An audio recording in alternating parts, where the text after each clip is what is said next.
So earlier this year, I had a really awesome opportunity to be a set photographer here in Colorado on a short film called Method, directed by Nkosi Roma and Ryan Stevens Hawley.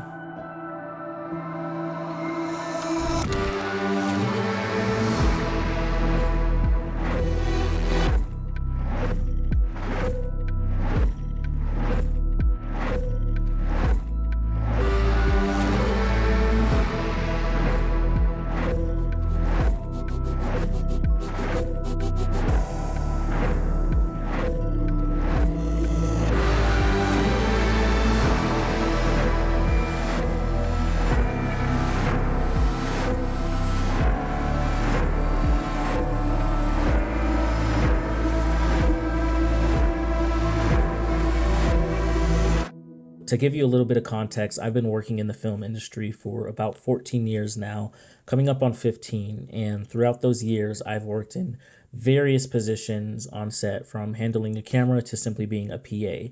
But this is the first time that I arrived on set and I was the dedicated photographer for the short film. I found out about Nkosi through YouTube and ended up finding out that he lives in Colorado as well. But I was just really intrigued by his journey, sharing his story as a cinematographer, as he's a filmmaker and shoots mainly on 60 millimeter film. And I just ended up reaching out to him and letting him know that if he ever needed help or an extra hand on set, that I'm available. So I drew a lot of inspiration from Eddie Chen in Euphoria because he shot a lot of Euphoria on 35 millimeter film.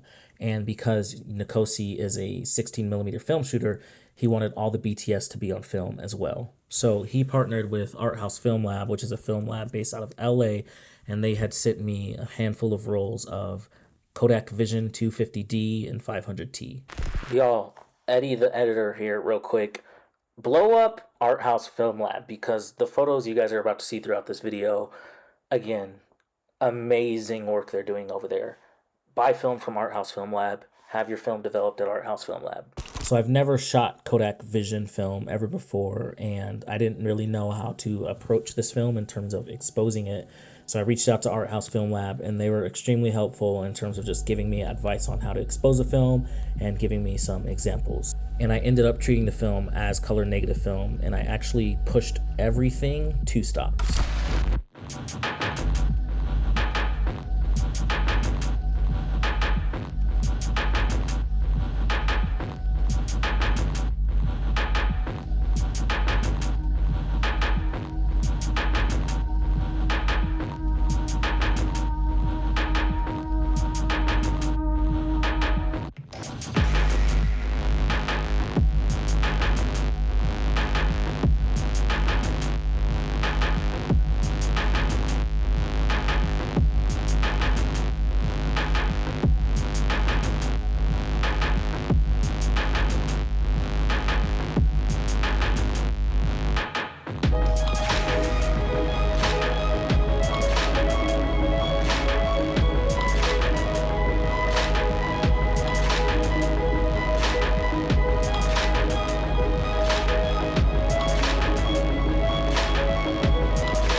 So to give you camera nerds info on what gear I was using for the shoot, of course I had my Leica M6 with me, and I shot mostly everything on this camera with the 35mm Summicron V4.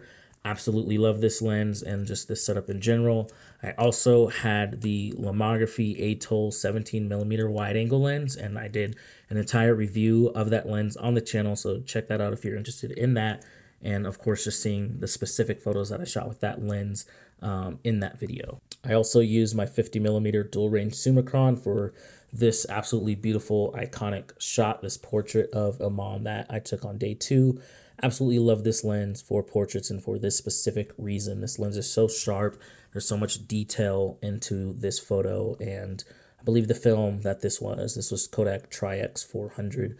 Of course, pushed to 800. I pushed all of my black and white film to 800 always. Second camera I used was my Leica R5 that currently does not have a body cap or lens on it. I don't really carry them around with me because I don't use this camera too much. I actually ended up only using this on day 1. I'm pretty sure I used it just to finish off a roll on day 2, but ended up not shooting it just as much because it was getting a little confusing to me to just remember like what film was in each camera as I was exposing it. So I kind of just wanted to hone in and focus. I also busted out the nifty Polaroid. Absolutely love this camera. Anytime you bring this thing out around people, they're just like in awe of it. And I'm actually really like proud and surprised of the photos that I made with this camera. It's just, it's awesome. It's cool.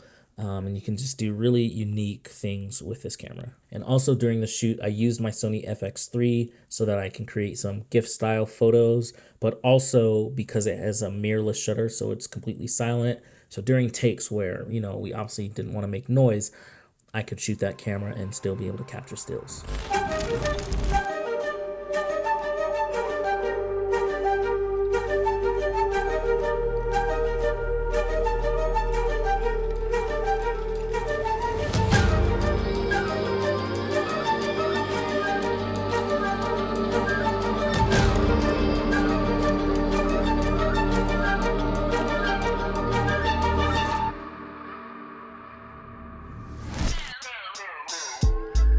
If you're looking to dip your toes into the set photography world, I do want to give you guys a few tips of advice.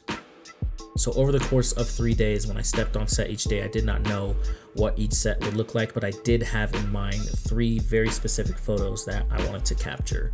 One was some type of just silhouette or creative silhouette type shot. Again, this was really just inspired from what I saw from the Euphoria stills.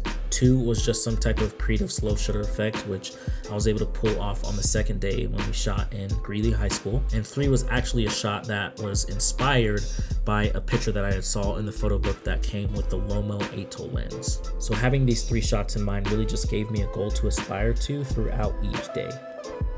So working on so many different sets and being in so many different positions throughout the years, I know proper set etiquette. Essentially, as a set photographer, you want to approach each situation as a fly on the wall.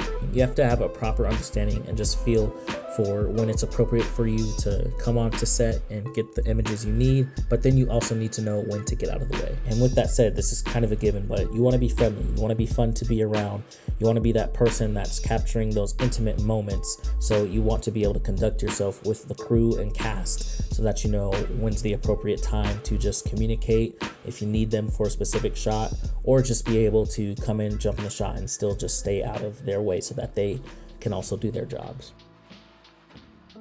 In terms of the gear you use, obviously use what you're most comfortable with, but I think it's important that if you're going to shoot film, also have digital as that counterpart. And if you're shooting digital, to have a mirrorless camera. Again, because you don't want to have a loud firing shutter during a quiet scene as the camera's rolling.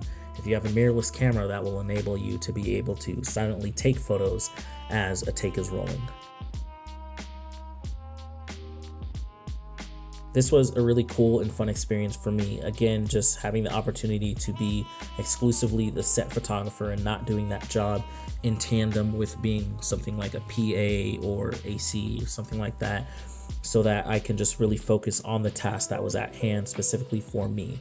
And it helped me see the benefit that this has, not just for promoting the film, but really just creating these intimate experiences and memories that the cast and crew could have afterward. This industry is really hard to break into, and it's really competitive. So over these 14 years, I've really just been trying to figure out how can I be a director, a cinematographer, or whatever other position.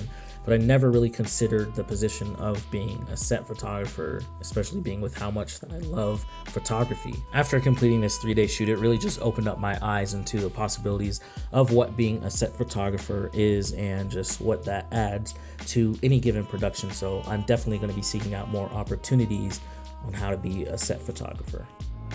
Yes, sir. It's a video, but No, word. Hey, we out here. 369 Hellfighters.